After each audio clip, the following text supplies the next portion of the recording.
फर्ज करिए कि आपकी कोई प्रेमिका है जिसके साथ आप पिछले 3 से 4 साल, 1 साल, 2 साल या XYZ कोई साल संबंध में रहे, यानी रिलेशनशिप में। और उसके कुछ साल बाद आपकी प्रेमिका आपको छोड़ के जाने के लिए तैयार हो जाए, या फिर आपके रहने के दौरान किसी और से अटैचमेंट हो जाए, या फिर यूं कहें कि आप शादी करना चाहते हैं और वो नकार दें।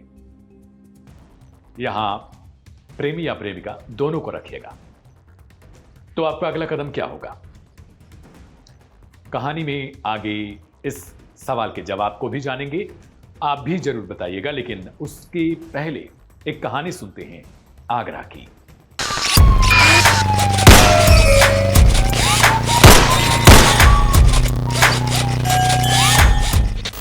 इस कहानी में एक लड़का जिसका नाम है विनय राजपूत, एक लड़की जो उसकी प्रेमिका है, उसका नाम है मिंकी शर्मा।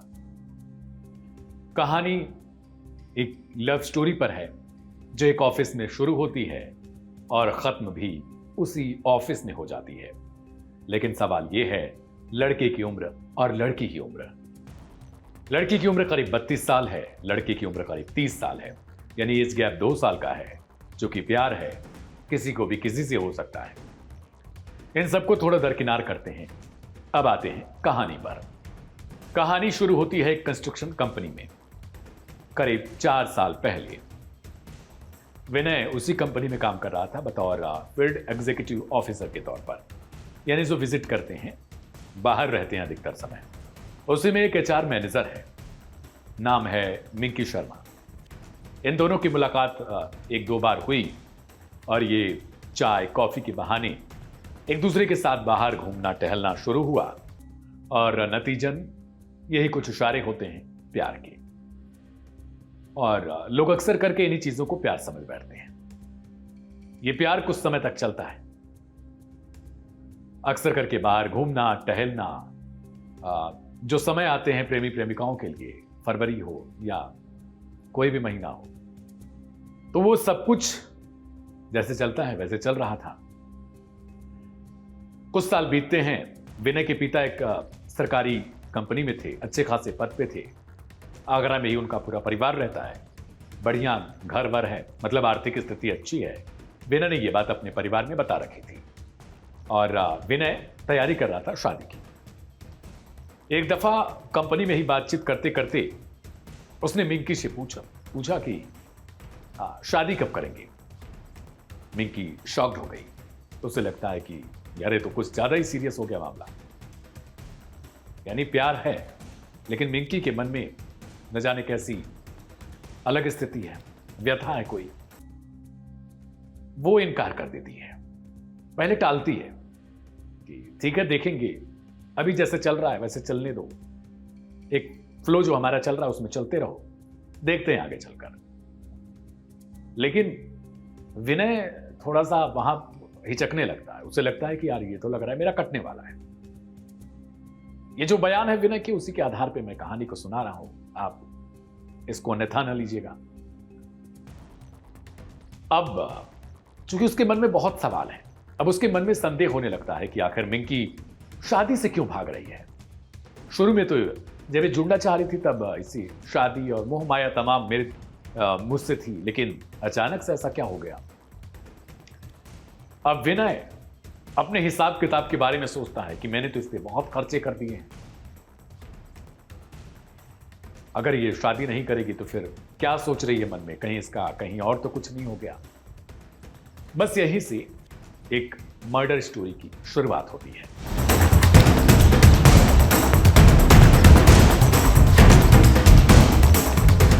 कहानी पूरी बदल गई है। अब विनय के दिमाग में घुस चुकी है शंका, और इसका इलाज कभी नहीं किया जा सकता। अब वो मिंकी पर नजर रखता है। बातचीत जरूर होती है, लंबी बातचीत होती है, ऑफिस में भी मुलाकात होती है, लेकिन मिंकी भी अपनी चीजों से भटक चुकी है। उसकी मुलाकात किसी और से हो जाती है और वो अक्सर करके अब उसके साथ घूमना टहलना पसंद करती है। एक दिन अचानक से बाइक पर उसी लड़के के साथ विनय ने मिंकी को देख लिया। अब उसे अंदाजा लग चुका था कि मिंकी मेरे रिश्ते से निकलकर किसी नए रिश्ते की तलाश में है।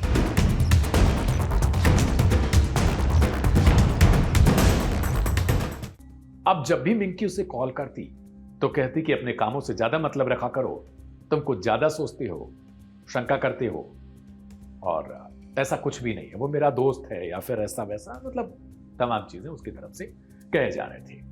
विनय को भरोसा नहीं है। वो अब उससे हर बार बोलता था कि उसके साथ घूमना बंद कर दो, अगर मुझे पसंद करती हो या मैं किसी भी तरीके से अगर मुझसे तनिक भी प्यार है तुम्हें तो भाई इस चीज को सुनो। लेकिन मिंकी ऐसा नहीं करती है। वो घूमना बंद नहीं करती, बातचीत, फोन व्यस्त उसके भी रहने लगे। अब कई बार विनय उसको समझा चुका था, उसे समझ नहीं आ रहा था। फिर एक दिन उसने ऑफिस में ही, जब वो फील्ड विजिट करके पहुंचा ऑफिस, तो उसने मिंकी को बुलाकर एक जगह पर पूछा कि यार तुम बताओ, साफ साफ कहो, शादी करनी है या नहीं। मैंने अपने घर में बता दिया है, मेरा नाम खराब हो जाएगा। मैं तुम्हारे साथ 3 से 4 साल से रिश्ते में हूं, और अगर घर वालों को पता चलेगा, बाहर पता चलेगा, तो इज्जत मेरी चली जाएगी कि मैं किसी लड़की के साथ घूमता फिरता हूं, और मैं भी आजकल के लड़कों की तरह हूं। मिंकी मना कर देती है, कहते शादी नहीं करनी है मुझे तुमसे। अब ये इसके दिमाग में खुराफात शुरू हो जाती है कि जब ये शादी नहीं करेगी, खर्चा तो मुझसे करवा चुकी है और किसी और के पास जा रही है, अब आगे ये क्या करेगी, इससे बातचीत बंद करूं या क्या करूं, मैं फंस चुका हूं। घर वाले मुझ पर क्या बोलेंगे, आस पड़ोस के लोग क्या कहेंगे। अब कहानी में एक और चीज समझिए, मिंकी और जो आरोपी है विनय राजपूत, इन दोनों के घर में फासला सिर्फ 7 किलोमीटर का है। ये ट्रांस यमुना विहार एक लोकेशन है, वहीं का पूरा मामला है। अब इसने सोचा कि क्यों ना मिंकी से एक आखिरी मुलाकात हो और उस आखिरी मुलाकात में सब कुछ साफ कर दिया जाए। लेकिन इस बार विनय अपने साथ कुछ और लेकर पहुंचा था। 23 जनवरी को उसने मिंकी को बुलाया ऑफिस में। करीब करीब सब लोग छुट्टी पर थे, 2-4 प्यून आए थे, कुछ और छोटे मोटे वर्कर्स थे। विनय चूंकि हेड के तौर पे था, उसकी पोस्ट अच्छी खासी थी, उसने इन सबको बाहर भेज दिया। मिंकी के भाई की शादी फरवरी में पड़ने वाली थी, तो वो शादी के कार्ड बांटने के लिए और कुछ शॉपिंग के लिए आगरा के एक लोकेशन पर जाने वाली थी मार्केट में। उसने फोन किया विनय को, यार मैं शॉपिंग करने जा रही हूं, तो फोन अगर करोगे तो हो सकता है ना उठ पाए। उसने कहा ठीक है, शॉपिंग तो कर लेंगे साथ में, जरा आ जाओ इधर, बातचीत करनी है तुमसे, कुछ अर्जेंट है। मिंकी जिद करती, अरे नहीं तुम्हें समझ नहीं आता, मुझे कुछ काम है, मेरे घर में शादी है मेरे भाई की, और तुम कह रहे हो कि मैं यहाँ जाऊँ वहाँ जाऊँ, मैं शॉपिंग करके मिलती हूँ तुमसे, कॉल पे बात कर लो, क्या दिक्कत है। लेकिन विनय कहता नहीं नहीं आ जाओ, ऑफिस में ही आ जाओ, क्योंकि HR मैनेजर है वो, पोस्ट भी उसकी अच्छी खासी है। स्कूटी उठाती है और पहुंच जाती है विनय के पास। दोनों की बातचीत कुछ घंटे तक चलते चलते अचानक से ये आर्ग्यूमेंट शुरू हो जाती है। अब मिंकी जैसे ही शादी के लिए इस बार इनकार करती है, इसने तुरंत चाकू निकाला और वहीं पर खून कर दिया। जब मिंकी मर गई, उसके बाद इसे कुछ समझ आता, इसने क्योंकि पहले से इसकी तैयारी थी, खुराफात इसके दिमाग में था, उसने तुरंत जो है मिंकी के सिर और पैर को अलग कर दिया। मतलब सिर्फ बदन को एक बोरे में भरा, सिर को कहीं और फेंका। लेकिन जब फेंकते वक्त की कहानी भी बहुत अलग है। उसे यह नहीं पता था कि CCTV कैमरा चालू है ऑफिस की। बाहर जब वो लेकर जाएगा, चूंकि आगरा एक ठीक ठाक एरिया है, सिटी है, तो वहां पर भी ट्रैफिक के लिए तो CCTV कैमरा लगे होंगे। अपराधी जब भी कोई अपराध करता है तो उसे लगता है कि वो बहुत ज्यादा चालाक और शातिर है, लेकिन वो ये भूल जाता है कि हर अपराध की नजर कहीं ना कहीं तो जरूर लगी रहती है। बोरे में ठूंसकर उसके बदन को कहीं और लेकर जाता है। एक बोरे में भरकर एक छोटी सी नहर, नाला पड़ता है ट्रांस यमुना विहार से थोड़ा सा आगे, वहीं पर स्कूटी जो है वो उसने अपनी प्रेमिका की इस्तेमाल कर रखी थी। अचानक से जो बोरा है जिसमें उसने 100 को ठूंस रखा है वो लुढ़क जाता है और वो उस नाले में गिर जाता है। वो उठाता उसको कि अचानक से एक कार जा रही होती है उसने अपनी डीपर का प्रयोग किया कि स्कूटी वाला साइड हट जाए, लेकिन साइड कैसे हटता, तब तक इसे डर लगने लगा कि वो देख ना ले। इसने बोरे को वहीं छोड़ दिया, उसी नहर में, नाले में। वहां से फरार हो गया, सिर को कहीं और फेंक दिया और इसे लगा कि अब ये बहुत चालाक है और बच चुका है।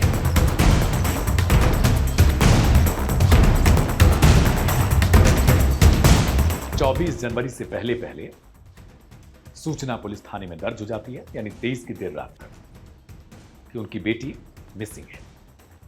पुलिस वाले भी सतर्क हो जाते हैं। 12 घंटे के अंदर जो अपराधी है वो भी थाने पहुंच रहा है कि उसकी प्रेमिका मिसिंग है। लेकिन जब लाश को बरामद किया जाता है, उससे पहले पुलिस वालों ने सीसीटीवी तलाश ली थी और करीब 100 सीसीटीवी तलाश लिए गए। तब तक पता चल चुका था कि कौन है, कैसे लेके गया, कहां पहुंचा। और फिर जब शव को निकाला जाता है तो उसे बुलाया जाता है कि आखिर क्या क्या उसने किया। उसने सब कुछ जैसे मैंने आपको कहानी बताई उसी तरीके से कबूल करेगा। अब पुलिस क्या बता रही है सुनिए, और उसके बाद सवाल वही कि आप क्या करेंगे इतने साल के रिश्ते के लिए। देखिए, दिनांक 24/1 की सुबह करीब 4 बजे स्थानीय पुलिस को एक सूचना मिली कि यमुना ब्रिज पर एक महिला का शव है।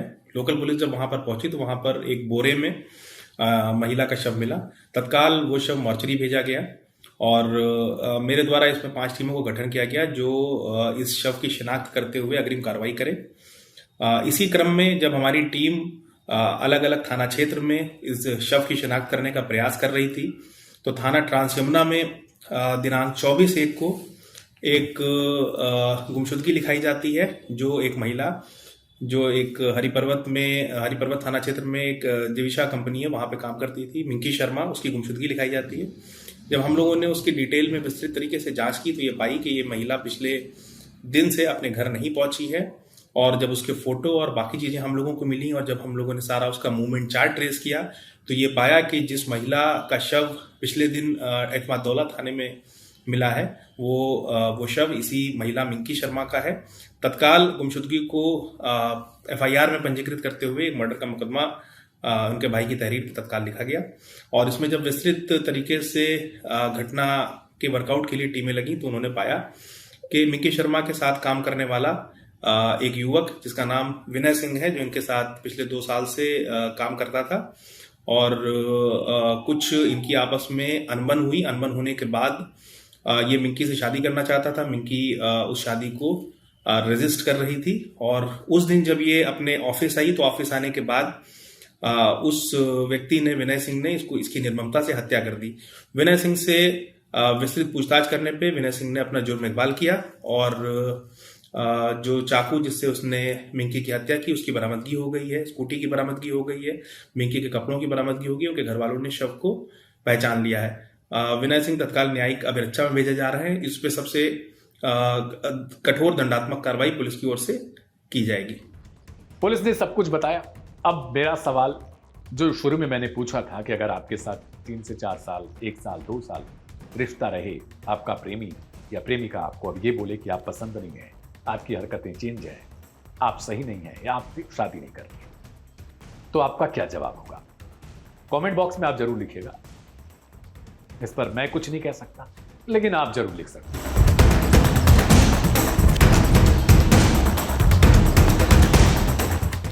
इस पूरी कहानी पर चंद लाइनें फिट बैठती हैं। वो इश्क जो भरोसे की जमीन पर उगता था, शक की आंधी में जहर बन गया। जिस हाथ में कभी वादा था उम्र भर का, उसी हाथ से कत्ल हो गया। ना मोहब्बत की हार थी, ना बेवफाई की जीत, बस गुस्से ने इंसानियत को मार डाला। एक जिंदगी खामोशी में दफन हो गई और इश्क एक बार फिर बदनाम हो गया। फिलहाल आज की क्राइम कथा में इतना ही। तमाम खबरों और अपडेट्स के लिए सब्सक्राइब करें लाइव हिंदुस्तान को, क्योंकि यही मिलती है आपको ताजा तरीन अपडेट बिल्कुल मुफ्त। नमस्ते, शुक्रिया, शुभ रात्रि।